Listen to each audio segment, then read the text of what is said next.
Hello and welcome to the Billowing Hilltop podcast. Joining me in the command pod, I have Mira and Gary, and maybe Gary's dog Sid, from Game Therapy UK. Hi, Mira and Gary. Hello. Come in, sit down, take a seat anywhere you like. Mira and Gary are here to talk to us about Game Therapy UK. I'm not going to get into too much detail because I'm not qualified to talk about it. It's a very interesting idea, very interesting project. Mira, Gary, why don't you tell our readers a little bit about yourselves and about Game Therapy UK? I guess, hi everybody, I'm Mira. I'll go first because I'm not the brains behind this operation. I don't know what I am, but Gary is definitely behind the brains. I met Gary, who's also... I know you said, Mira, I'm not the brains, I'm behind the brains. Behind the brains, Yeah. very important distinction. The power behind the brains. I have to say, we have something in common already, Mira, because I am not brains behind this operation either. I think we established that maybe Sid the dog is the brains of the operation. Yeah, so I met Gary. We're actually in a comedy writing room together for a concept called Dorks and Orcs, which is a D&D panel show. Another thing Gary's behind. Yes, I've heard of it. Yeah, it's fantastic. Wow. I urge all the readers to look it up. But Gary basically told me about this amazing idea for a charity where, from a very quick explanation when I first kind of discovered it, it was basically using D&D as a tool to help people connect and as a bit of therapy, a bit of wellness, making people's lives better. And I was hooked. So I'm lucky enough to be a volunteer, which means I get to go off to conventions and represent the hobby and do lots of other little bits and pieces. Like just been talking to Comic-Con, and they're going to host us in October, which we're excited about. We'll be doing some stuff. Basically, through helping this charity and introducing loads of players to all kinds of tabletop games, you know, it's this lovely, amazing thing that's putting lovely goodness out into the world. And that's how I came along to it. So Gary, I guess you should say concepts. So basically I'm Gary, and I'm one of the, like Mira, we're both trustees on the charity, and we're volunteers as well. The charity's run by volunteers. It's all volunteer run by. Right. And my background is I've played role-playing games since I was a kid, so like in the 70s. And also, as well as doing the comedy The Dorks and Orcs with Mira, I also qualified as a doctor, and I still do 1 day a week as a doctor, working with people experiencing homelessness. And a couple of years ago, myself and one of the other trustees, we were aware of this thing. We all played role-playing games, and we were aware that there was this thing called Dungeons and Dragons therapy, or geek therapy, or game therapy in America. What seemed to be really good work with people often experiencing trauma. And the clients that we were working with, these people experiencing homelessness, had a life of trauma. So we set up this tiny little project just playing Dungeons and Dragons with people experiencing homelessness, and it was incredibly profound and amazing. And out of that, this whole charity has developed, and it's huge now. It's kind of UK-wide. We've got a number of years. We're registered as a charity. We've got funding coming in. We're doing projects across London and the UK for people experiencing homelessness. We're doing projects for military veterans with PTSD. We're doing new projects. We've got some funding from a lovely charity called Games Aid, and they've given us some cash to do some projects for young people. So we're doing projects for autistic young people, special educational needs kids. And then next year we're looking at doing projects, maybe forensic projects. We're looking at maybe getting to prisons and things and doing some good work there. It's incredible. It's really exciting. Just to excuse my denseness, you run games basically for people. Yeah, so the charity itself's got 3 main aims. One is to run therapeutic gaming projects. So these are evidence-based therapeutic gaming projects. So they look pretty much like a normal game. We think games are inherently therapeutic. We're game agnostic, so pick a game. We run a game with clients who possibly have some kind of isolation or some vulnerability in it. But we've got clinicians and psychologists and occupational therapists helping us design these games and to gather research. So we've got an academic faculty, and they're gathering research. And we also have an educational faculty doing some training as well. So we train our volunteers for free in therapeutic gaming. And so talk to me about how the game you run for your clients might differ from just... let's not use our game as an example, because it's probably the worst example of a D&D game known to humanity. Do you, for example, select gaming material? Are the adventures written with any particular kind of themes or ideas in mind? Is there a thinking behind the characters that your clients are running in the games? How does this all work? So I think you've hit the nail on the head, really. Our model is basically that. As I say, all games are potentially therapeutic. Equally, of course, all games are potentially harmful and toxic. It just depends on how you run the game. So I think we just say basically you just have to be a thoughtful GM. You just have to be thoughtful in the choice of the game and the design of the game. All of our projects are co-created and co-designed with the clients, so that's important. Right. You choose which game you want to play and how you want to play it. And then, the content of the game. So, for example, if you're playing with, it is just about being thoughtful. So if you're playing with clients who maybe have an addiction problem, there are so many things you just want to think about that you might not want to have in a game. Or there's things you might want to have in a game. People have experienced trauma. Again, it's just being thoughtful. So it's like almost like what one would call a session zero, but we're kind of freighted with more significance in the sense that you're trying to tailor the game to make the whole thing therapeutic for your clients, right? So I mean, I think every game that's played should be therapeutic gaming. I think most games are therapeutic gaming. I think when you play a game, most people, what they're doing is probably just what we're doing. We're doing it slightly more thoughtfully, and we've got some experts and specialists kind of watching because of the vulnerabilities, potential vulnerabilities of our clients. So in one of your games, one of your volunteers, I presume, takes the role of, I'm presuming that you're running games with game masters, so somebody is running the game. Yeah. And that person is a volunteer from your that's correct, project. And then is there anybody else involved other than the players, or is that the way it works? There's usually two. We're a bit like the Sith. There's usually two of us. There's usually a GM. That's enough to worry about, isn't it? Just GMing a game. We've all GM games. Yeah. Then the other person, if we have a group with vulnerabilities, then we have another person who's often playing the game, but they're one of our volunteers, and they're kind of key working the room. They're managing the room. If there is any expressed emotion, if anything happens, they would sort of stop the game. They would deal with that. And again, they're often therapists. Their background is maybe the clinician. They would stop the game, deal with that event, and then when they're ready, we'll just restart the game. But the GM is just GMing a game. We do train the GMs because of the events that can happen in the game. Sometimes the games can be quite emotive, So we give the GM some training and give the therapist some training. Yeah. To be honest, most of the games just play out like a normal. Yeah, you're being thoughtful. You're thoughtfully gaming. Yeah, absolutely. I think as well that there is lots of resourcing in gaming at the moment. There's the lines and veils thing and X cards. Making people GMs aware of those safety tools for sessions, because that's coming to light a little bit more. Lots of tables and actual plays do use those tools, so it's sharing availability of things we can put in place to keep everybody safe and make everyone feel included and a part of it. So having one person running the game and GM it, and then the volunteer helping people play, bringing them into the game, letting them be an introverted character if they want. But I love that description. Just taking care of everybody, making sure everyone's doing okay. Yeah. And being compassionate and modelling compassion around the table again, which I think most games I've been in, games are fun. That's why we play them, and they usually are inclusive. They usually are compassionate, and they're fun. That's why we turn up. I have actually interviewed readers. I can't remember when this was. You might remember this a long time ago. A couple of years ago, there was a chap who uses games as part of his educational work. Alex. Hello, Alex. And it's the same kind of place, which is just the process of gaming. There are all sorts of opportunities, be they therapeutic or educational or whatever. You're bringing people, sitting them around a table. They're consensually, cooperatively going through a pastime and interacting with each other. And there's just all sorts of dividends and opportunities in that, right? Absolutely. Yeah. Okay, good. If you've just gone, no, Mike, that's just completely not it. Totally wrong. I would have felt like a right chump. I mean, Mike, you're kind of a part of the therapy, like, when people want to switch over to your actual play and they have that escapism. And then I don't know about that. I think people want to escape, but I think it's from our show rather than into good it. To know. But, yeah.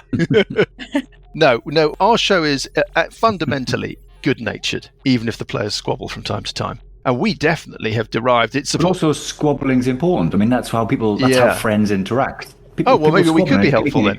And I think it's a sign of friendship, isn't it? If you're close. It is. Well, this is the thing. We've been playing as a group, like you, Gary. We've been playing as a group since the 70s, and we kind of have knocked the corners off each other. So it's a very different kind of setup. It's very interesting how the development of online games and just the explosion in just the sheer numbers of games, I think that has helped drive the growth of safety tools and so forth, right, Mira? Yeah. It's like you need more tools for people who have not met each other and haven't had an opportunity to understand what makes each other tick and what buttons you shouldn't press and what energizes people. And it's good to get all of that out in the open before you start playing, and also good to have a set of structured rules. You know exactly where you sit with these safety tools. I think that's really valuable what you're saying, since the game's become more popular and opened up. There's a sweet spot timing. Yeah.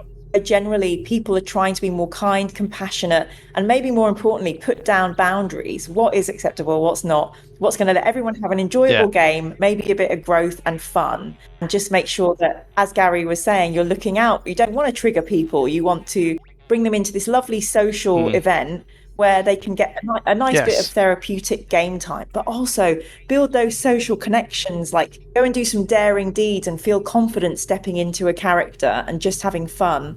So I think we are lucky. We're in a time of gaming, especially those of you who've been in games, since the 80s. It's a much more compassionate place. And I think Game Therapy UK, we'd love to extend that kind of compassion, wellness, inclusivity, and a bit of joshing with our friends. But yeah, just being kind. So tell me, are there games, I know you said like any game, pick a game, but are there games where effectively inherently the themes of those games are not particularly suitable for this kind of thing? I don't think so. I think it's just being thoughtful. I think any game could be played therapeutically, and it could be a game that has quite a lot of dread and violence in it. For example, we have a project for veterans, military veterans. Right. We designed the games with our clients. In this case, the veterans said they wanted to play games. They said, we want to play games like Cthulhu. We want to play games that are a bit dark.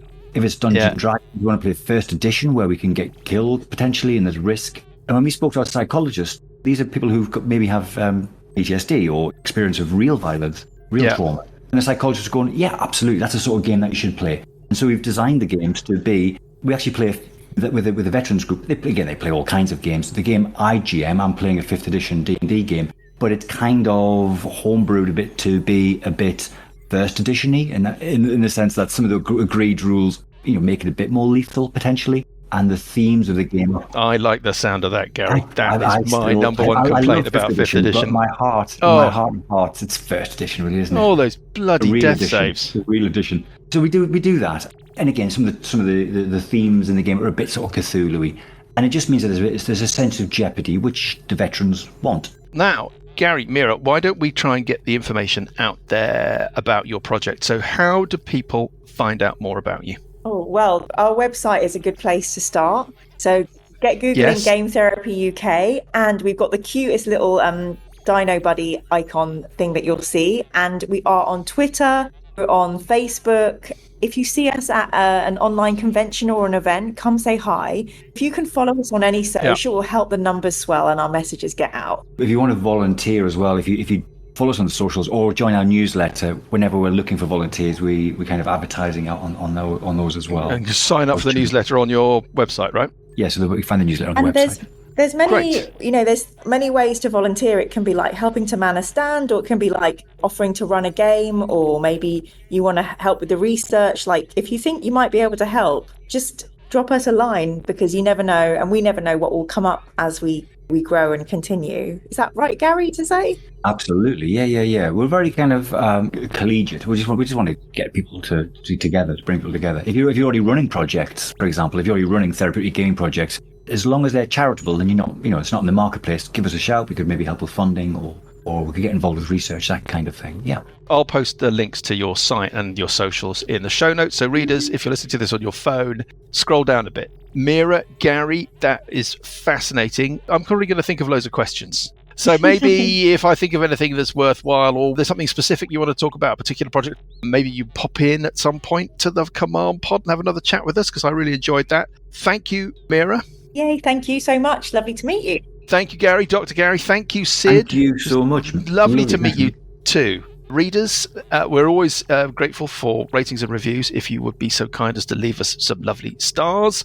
Subscribe. We have no idea why that's a good thing, but I feel I have to ask for that every week. You can always find us on social media at Billowing Hilltop on Twix, at Billowing Hilltop, pretty much everything else. If you're old, you can find us on Facebook. If you're older, you can email us at hello@billowinghilltop.com. And if you've got a question about what we've just been talking about, you can ping it my way and I can pass it on to Mira and Gary.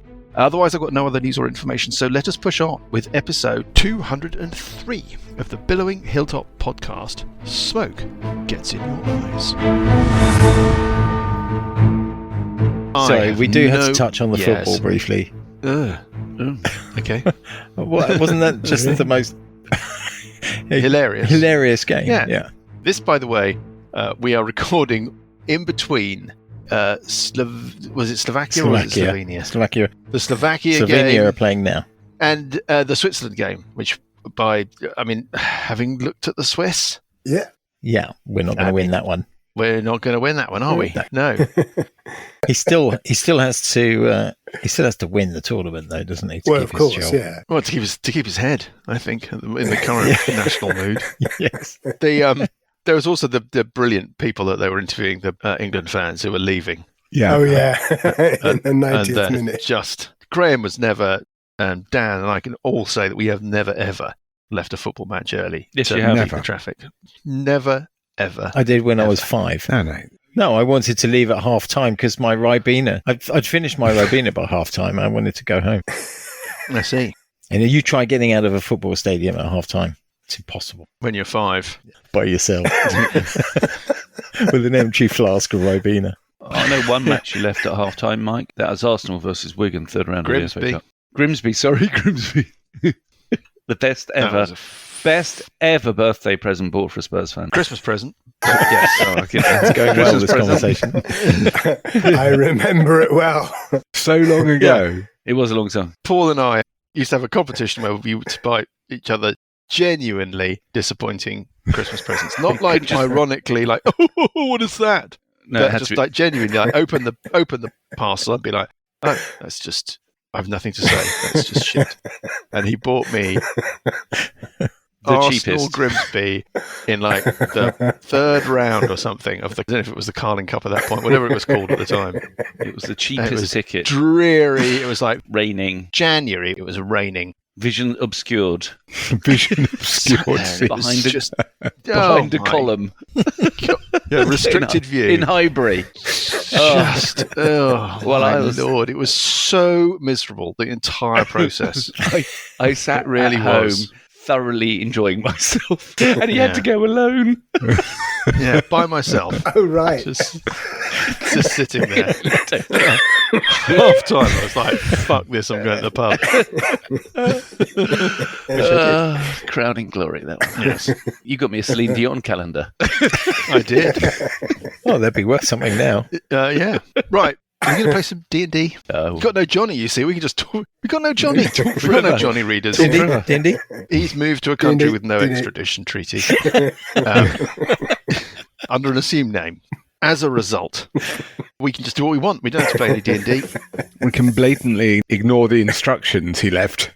Johnny left a note in the command pod readers about what to do with Buggie. Yeah. We should put that on the notice board. Yeah. Next to next to Dungeon Baker's artwork.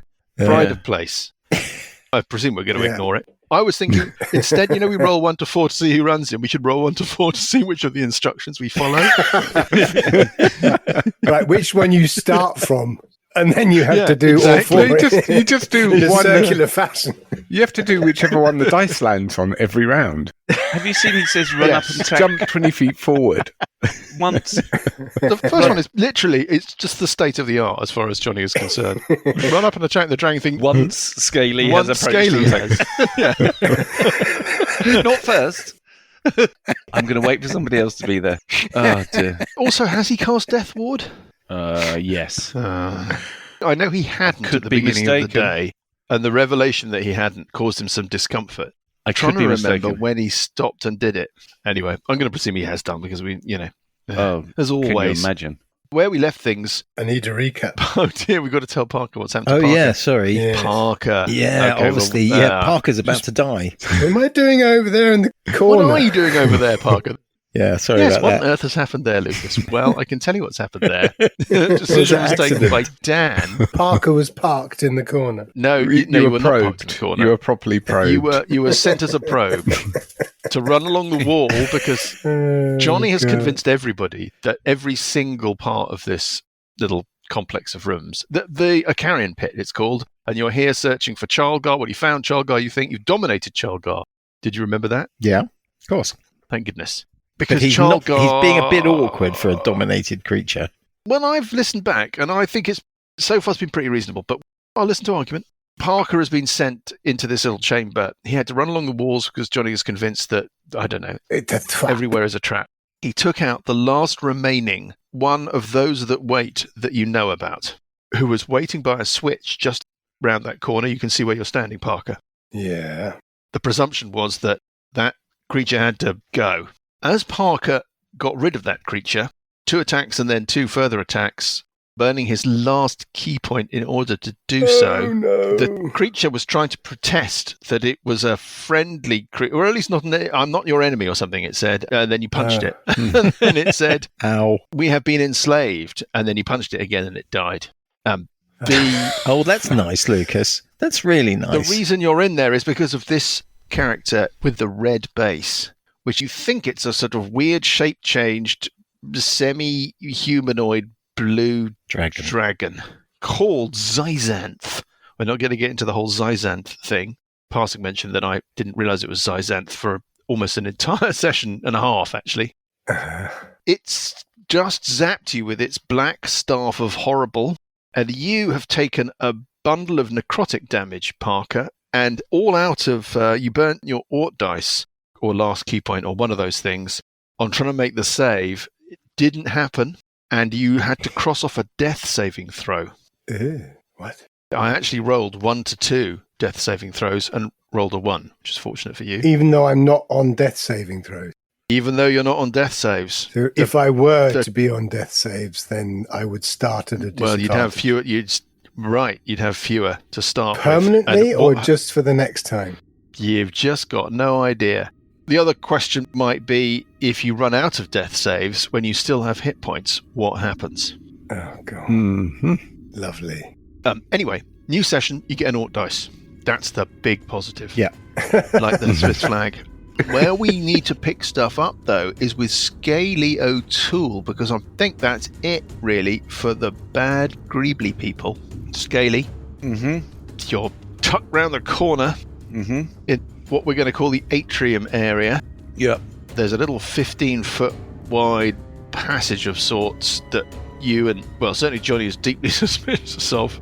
And then you've got this weird kind of up-down, tall, thin chamber with this thing in it. What do you want to do? Well, firstly, tonight's beer, Mike, is Vocation Special Edition. Roll with it.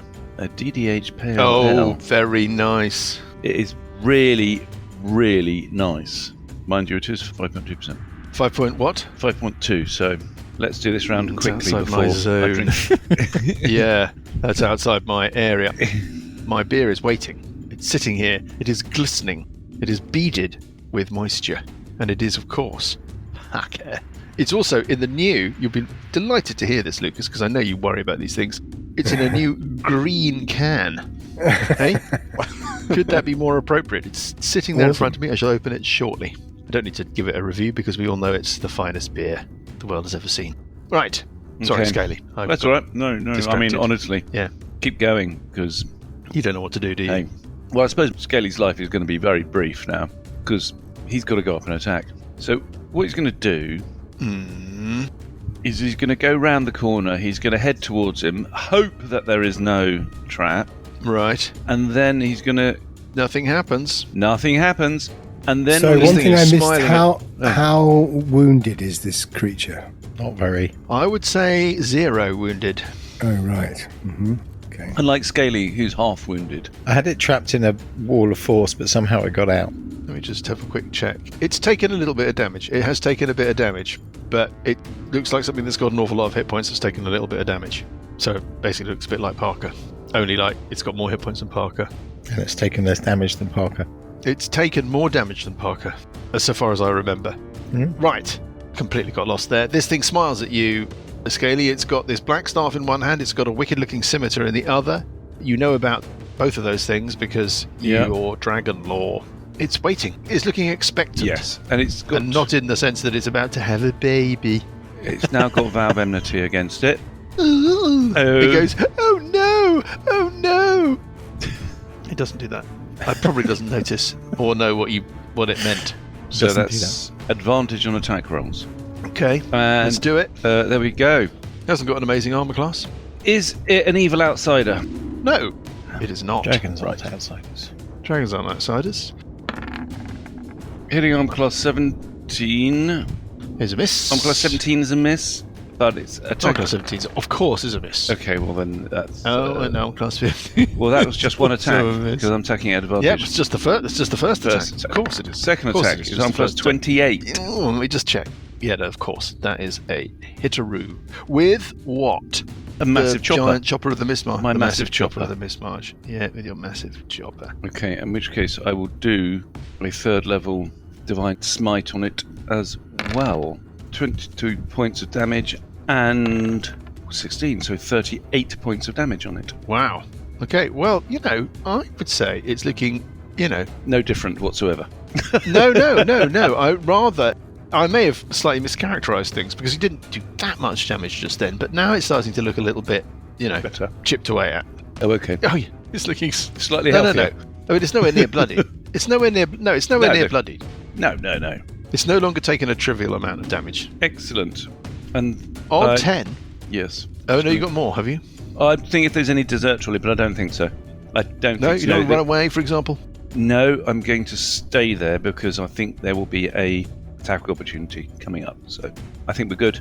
Well, Chalgar, if it is Chalgar, the last instruction from Burple was for it to step forward and attack Gurgle the Troglodyte, who's standing in the archway between you and it. So it's a question of who goes first, Gurgle or Chalgar. I'm just going to check Chalgar's initiative modifier. It is not going to be great, is it? It is in fact -1. Troglodyte goes first, but the Troglodyte's got no reason to suspect that anything is going on. So he's going to stay where it is. Chalgar is going to step up and welly it with his great club. He gets a lot of attacks. Wow. He's going to kill this Troglodyte. First attack against the Trogster. Yep. Second attack. I'm just going to run through these. 17 is a hit. Third one is a 6, which is a miss. Oh, amazing. Finally, an 18. Okay, so 3 hits. I'm just going to roll all the damage in one go. Ooh. Okay. That's the end of Gurgle.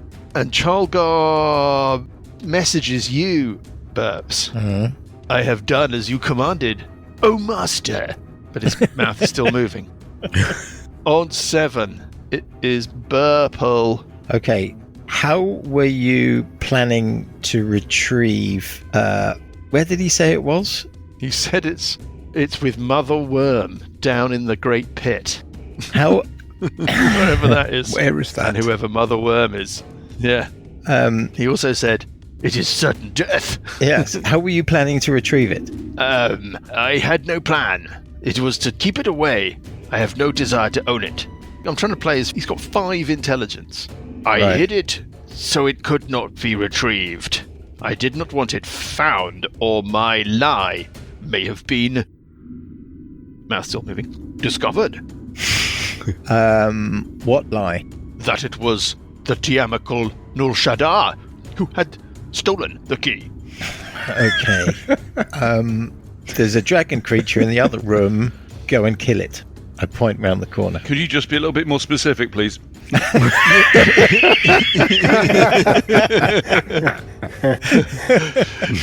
You won't get there this round. Just differentiate if you don't mind. I am your servant and must obey. Yes, you must. Well, he can move. He's got move left. He has to squeeze, but he kind of clumps into the corridor. I mean, he can get he can get halfway down. So there you go. He's clumping down the corridor that Buggy was trapped in a portcullis in. Where is Mother Worm? The one that leads to places unknown. Where is the pit? Beneath us, at the base of the great cave. Where is the Great Cave? He points his golf club. Yeah, he takes out his golf club. Excellent. I think it's a par 4. He points his great club behind him. He says, "That away." Right. Do you have any magic? Let me check my stat block. I don't think he does, but I'm going to check. If so, leave it with me before you go and find that. Wait, one second. What's he got? No. In one hand, he's got his great club. In his other hand, he's wearing this enormous outsized glove on. He's got this weird kind of burlap. Imagine a football made out of sackcloth that's slightly leaky. That's what he's got in his other hand. And he says, "Magic, no, but this is of value. These are of value." And he points behind him, and you can see that there are a few stacked up against the back wall of the chamber he's coming out of. What are they? Crawler load, he says. And what are they? Why are they valuable? And then his mouth stops moving. Dangerous weapon. Ah. Okay, so we're talking the dragon that hasn't got a cigar. Nice. The one with the cigar is off limits. You know what a cigar is. Yes, it doesn't look like that's necessarily landed, but it doesn't matter. We'll worry about it in a minute. On 3. Oh, you're doing anything else? You're doing else? Burps, boop.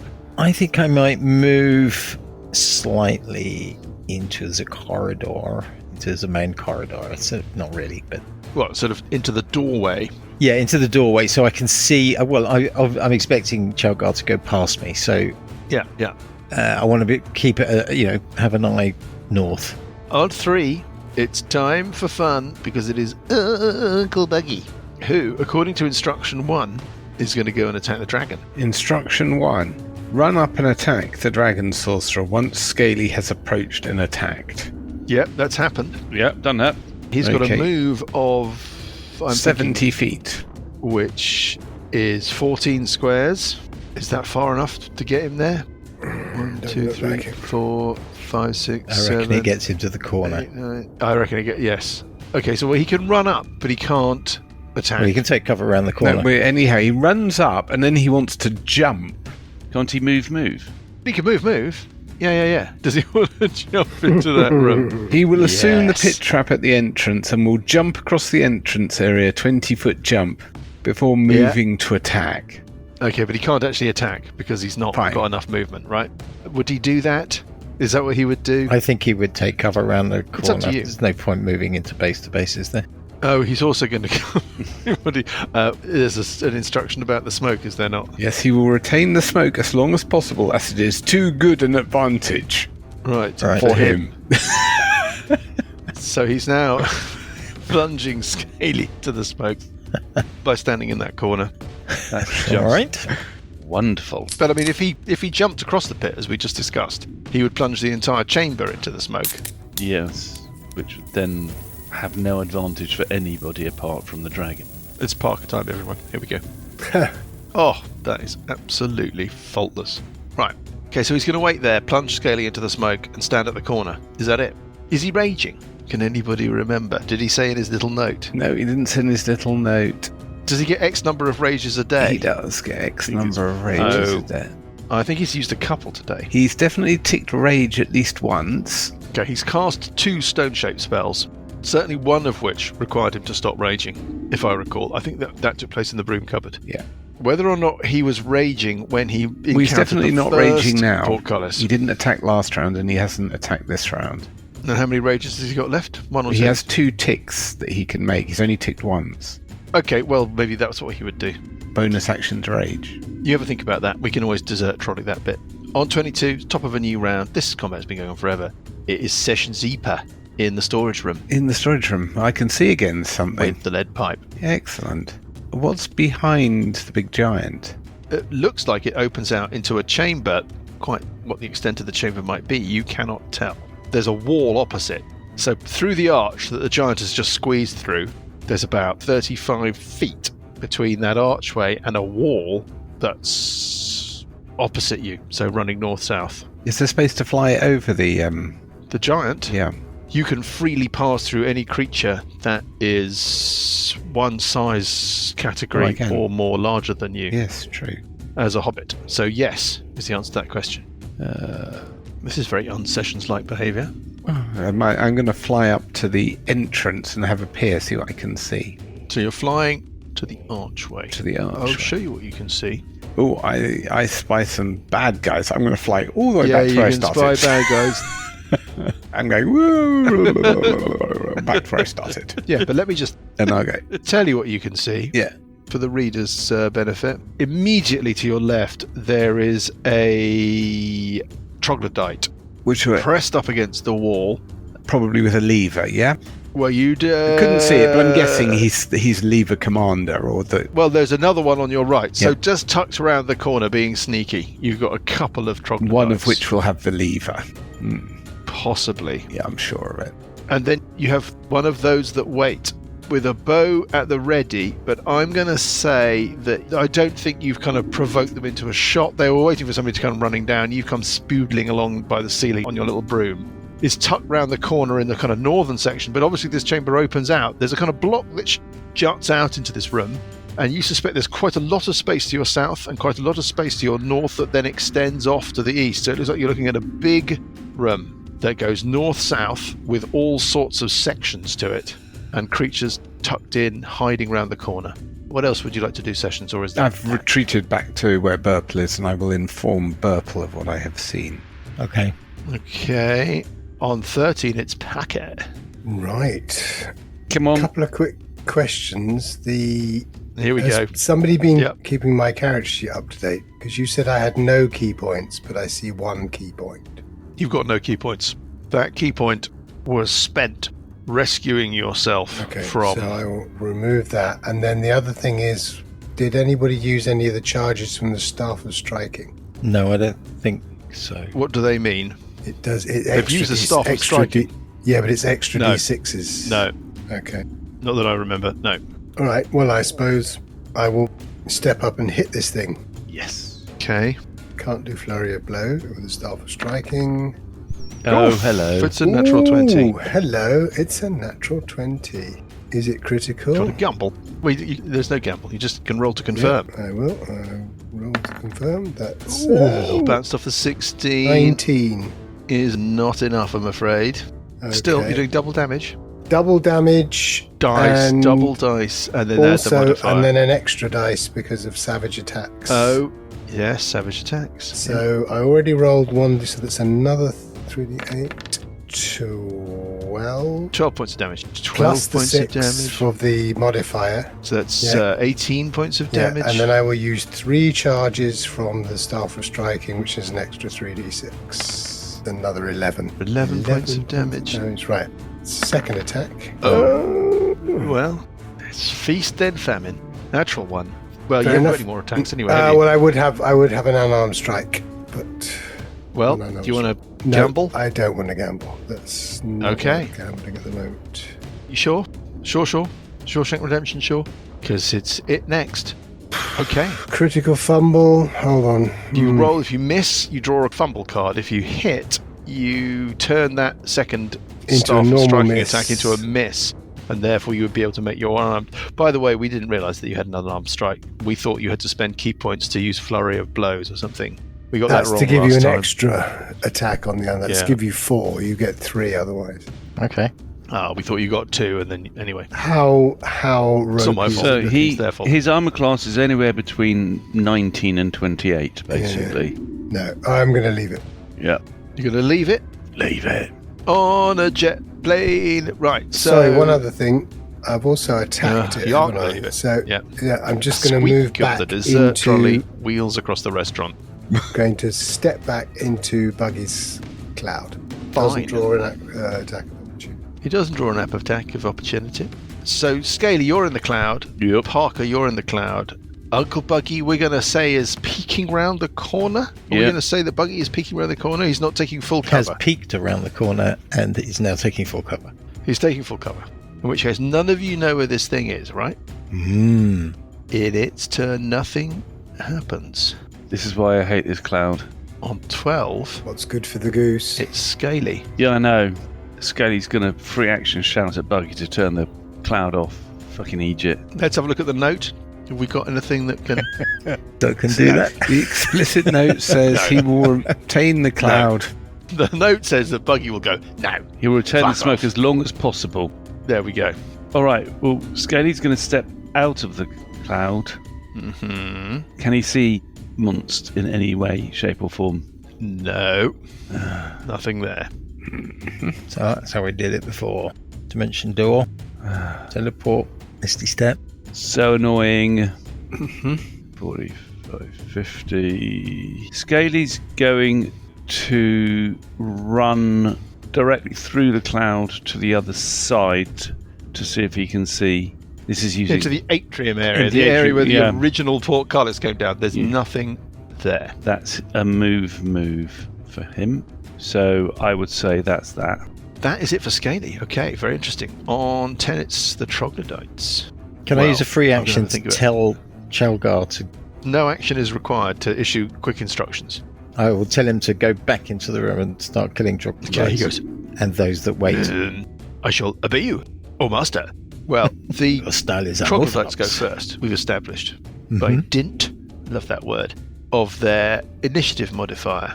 and they're very. I'm just gonna roll a couple of dice. Here we go. So let's roll for both of them. Effectively, this is the closest thing I can think of as a morale check, which they kind of make. Okay, so they are gonna stick at it, which is not a very sensible thing for them to do, but there we go. And Chalgar is going to thunder back and attack one of them. 1 to 3, he attacks the one to the north, who's called a Gibber, and is constantly going... Or he'll attack the one to the south, who's called Bubos, and is covered in giant, festering, weeping sores. Lovely. Let's have a look. It's Gibber. 4 attacks with his enormous thumper. Hit. Oh, a 3 is a miss. An 8 is a hit. And a 7 is a hit. I will say to him, next time, roll your damage as you go. Here we go. No, that's just so... That is just the most Dan thing that has ever been said. Ever. Well, you don't know. You hear he's hammering it into the ground like a tent peg. So you hear... And you hear this thing go... Is it still gibbering? It's gibbering. It's still gibbering. It sounds like it's not got much gibber left, but it is still gibbering. Okay. 7, it's purple. Right. And I can't see this guy. You can't see anything. Why not? All you can see is smoke that way. You can see smoke to the north, up towards the atrium, down, and where all the others are. Anywhere to my south. No. I'm looking around just making sure. No. Okay. No. In which case, I'm not sure if I have already done a mirror image on myself. Did I do a mirror image? Do you remember? I think I might have done. So. Don't remember. I don't remember you doing it. So. All right. Well, I will do a mirror image. What it's worth. I will spend this round casting mirror image. Is it a concentration spell? Mirror image, no. Nice. That's what I took. These little weird little get-outs. Yeah. There are these weird Shield little... and mirror image, I realise, are vital. You know what I mean? It's like, if I was to guess, I would say mirror image was definitely concentration, but No, it's not. I wonder what the new D&D is going to be like. I don't know if anybody's seen anything about it. I did see something, but I didn't read it. I watched a painfully slow video of these two gentlemen talking about I saw a first look at the rulebook. the new fighter. I don't know. I haven't seen anything too exciting. No. I haven't seen anybody mention anything about our problem. Well, my problems with it, which are lack of lethality, concentration, which I think is a fantastic mechanic but needs to be tweaked, and attunement, which I think is a fantastic mechanic but might also need to be tweaked. There's been nothing about it. Anyway, if that was burps, then it is Buggy. As sure as night follows day, Buggy follows burps. What does the committee want to do? Oh, can Buggy see anything inside his cloud? He can see inside the cloud, can't He can see everything. Yeah. The cloud does not affect him. So he can't see it. Is he peeking round the corner? Yes. Why not? He can't see it. We'll call that a free Peek. peek. Well, forwards, I guess. Onwards to the pit. Did we decide, did he rage last round, or was he waiting to rage? He was... Is it an action? I honestly can't remember. Bonus action. I don't think he did. That's good. I don't think he did. Okay, why doesn't he move down towards the south, towards the pit? Which pit? Forward must be down, yeah? Forward must be down. Must be I'm to the completely right. Lost. Go and pull that lever. Oh, you mean the big pit? The big pit. pit, that yeah. Jargar has indicated. Okay, I thought because there's a pit that Parker almost fell into, and that's completely the opposite direction. That's why I was getting confused. I don't understand. Go and see what that lever does north of Parker. See what happens. You want him to pull the lever?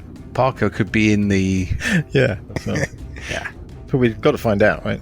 No, we don't. It could be the other lever, another lever that opens one of the first trucks we fell into. Yeah, that's true. But it's the third. It's the Even third the DM lever. doesn't understand what the levers do. So just, there's two things in this little dungeon complex that I just, What would we like him to do? Anyway, there's a whole thing in this thing that we haven't got to it yet. Do you remember the lift mechanism in the Dark Cathedral? Where you had the chains that you ran through a what's-it and you lowered yourself. And the more you read it, the more you realised that it just made zero sense. Yeah. Well, there's a bit in this where I'm just like, He could make a move to about here. Yeah. For the readers, that's right up where Chargar was. I think he should move up to... Yeah. I think he should turn his smoke off and move to there. Okay. Should we consult the note? I think it's once a day with the axe. Once he switched it off. Oh, he can't switch it on again? Don't think so. It should be written in the notes. Don't tell me it's 3 times a day, please, Grant. I think we all just go home.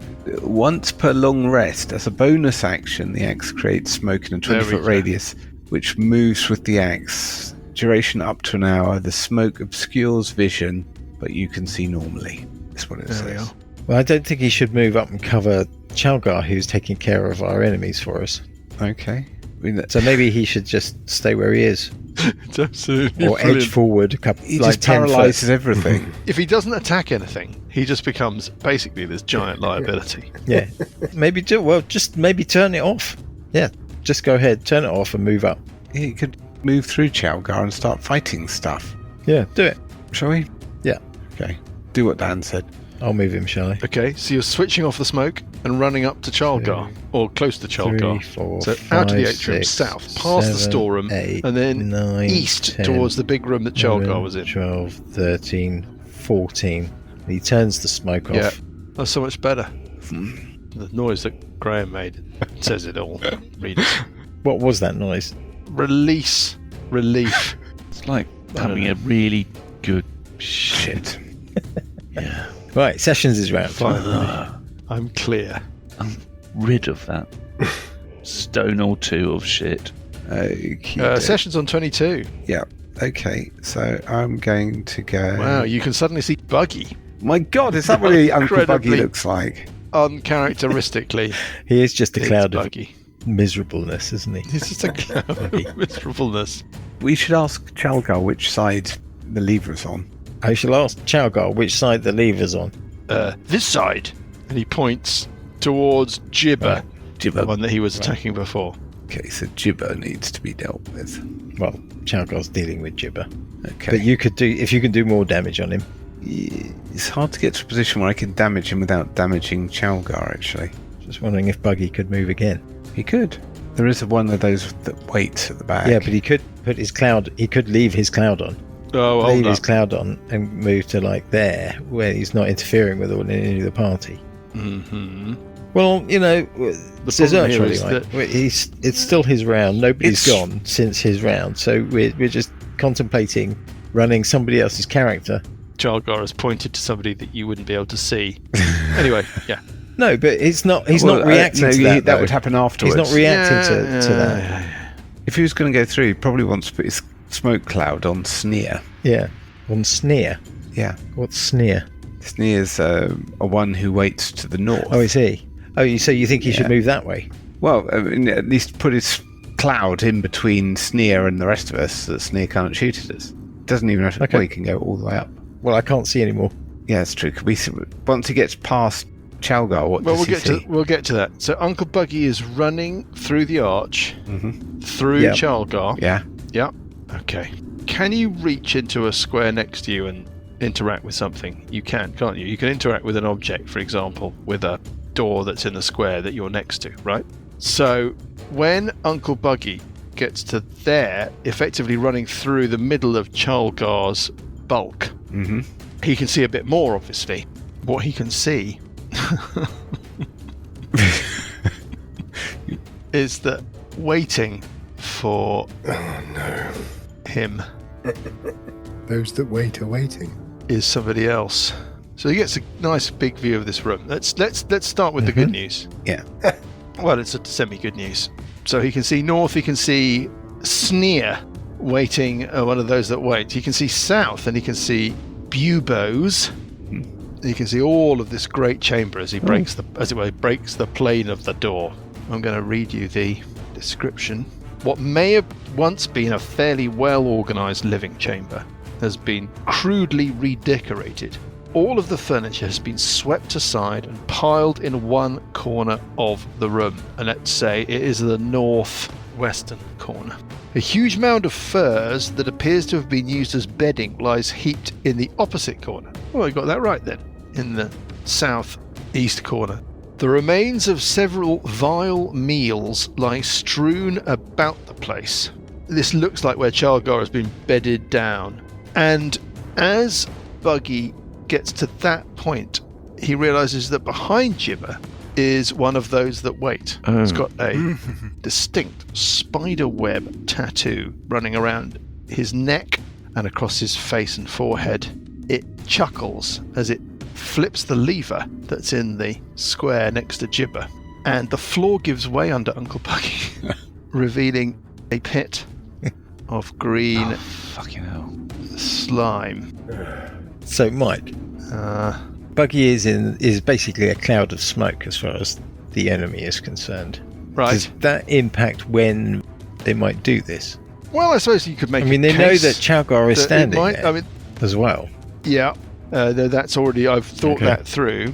You could make a case that this thing has got to make a check, and that we could say that depending upon how accurate it is, Buggy could be in the square nearer the edge or before the edge or whatever. They know about Buggy. They know about the cloud of smoke. They can hear him moving. Okay.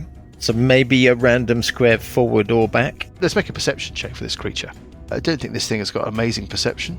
I don't know what Buggy wasn't trying to be quiet, right? So I'm not quite sure of the DC of this, but I think we'll know. He has disadvantage on stealth anyhow. Right, okay. That's a 17 in total. That's pretty good. It listens to the sound of Buggy running through, clearly doesn't bother about problems for Chalgar. Okay. And it's pretty accurate, I'm afraid. So, Buggy, we've got a problem, because Buggy is not in the square next to an edge. He gets a saving throw. The DC is 18. He's got an Ort dice. Well, he can see this. Okay, so it's not at disadvantage. He gets advantage on dex. It's on dexterity saves because of his barbarianness. You can see. Yeah. As the floor is swinging open, he realises what's happened. He realises that he's done something that he never would have done if Johnny was running him. Yeah. And he has to throw himself for an edge. He can decide on the edge. I presume he'll throw himself back. I would have guessed so. Okay, well, he's got to make a DC 18 dexterity save in order not to plunge into the pit of green slime. Weirdly, he's about the only member of the party that will be able to survive this. But we'll get into that in a minute. Graham? I mean, it's You want me to roll? Aren't you running him? Am I? Well, you moved him. It's just couldn't be better. Last week, Dan tried to kill Parker. This week he might succeed in trying to kill Buggy. Okay, I better roll it then, I suppose. So, I don't know what his saving... It's a what save? Fort save? Dex save. Dex save. And what's his dex save? It's a dex save. +2. I thought you were about to say you DC didn't know what his saving grace was. So there's a 1 in 4 chance of him saving. Does he want to roll the dice? What? Do you want to warm the dice up? Oh yeah. Okay, I'm going to get a few bad dice rolls out. These aren't. I'm going to get some bad dice rolls out, mate. So. Okay. Yeah. Well, you don't know that they're bad. Yeah, that's a bad one. Okay. There we go. Yeah. And another one. That's I think a another 5. one. That's bad. Yeah. Oh, that's one. That's definitely bad. Definitely bad. One more. This is working. This is working. Right, so this is the real roll. This is the real roll. Okay, we're waiting. Yeah. Sorry, what was the plot? It's not even a 1. It's not a 1 , so he can't He has re-roll. advantage. He can roll again. No, he doesn't have advantage because he's at disadvantage because he's not in the square with He an has edge. an Ort dice, cancel though. each other out. He has an Ort dice, which I think we've got to burn the Ort dice. He's got Deathwood. I can't remember what Deathwood does, but I have a horrible feeling it doesn't do what he wants it to do when you're being dissolved into a we have an skeleton. Ort dice and everything will be fine. Yeah. We have an Ort dice. It's all going to be fine. Fine. Okay. It's going to be fine. We've got It's all a the bad formality. dice rolls out now. Right. So here we go. Yeah. Couldn't possibly go wrong again. Yeah, No, what could nothing's possibly go wrong? Nothing's going. Ooh, it's a 15. What do you need? So dice? with a D10 needs a 3 or more Yeah, on it's a D10. all going to What could be go wrong? formality.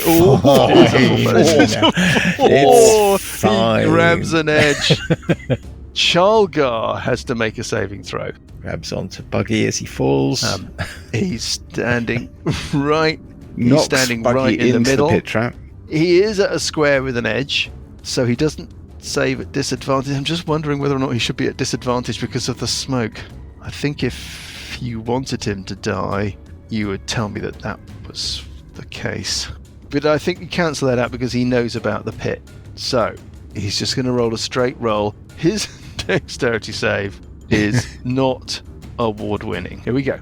Needing an 18, rolling an 8. Chalgar plunges into the pit of green slime. Oh, that's unfortunate. there is an awful squish as Chalgar disappears in to the mass, and green slime, going to be nasty, up to his ankles, splashes everywhere.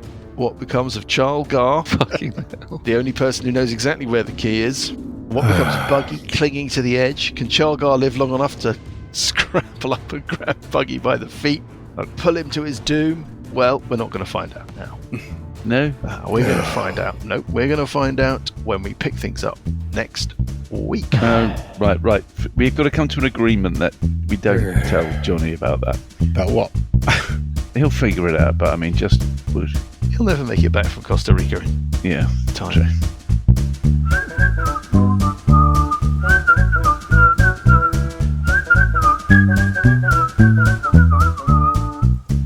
The Billowing Hilltop podcast is a Billowing Hilltop production. Dungeons & Dragons is a trademark of Wizards of the Coast. Kings of the Rift and Age of Worms are copyright Wizards of the Coast. Kings of the Rift was written by Greg A. Vaughan. Music is from Kevin MacLeod and Incompetech.com and is used with thanks under the Creative Commons license. Additional music and sound effects come from the wonderful Sirenscape. All other original material is copyright Billowing Hilltop. Role-playing games are all about getting people together, and we use Roll20 as our tabletop, the perfect place to host your game, and Discord to host our chat. Thanks for listening!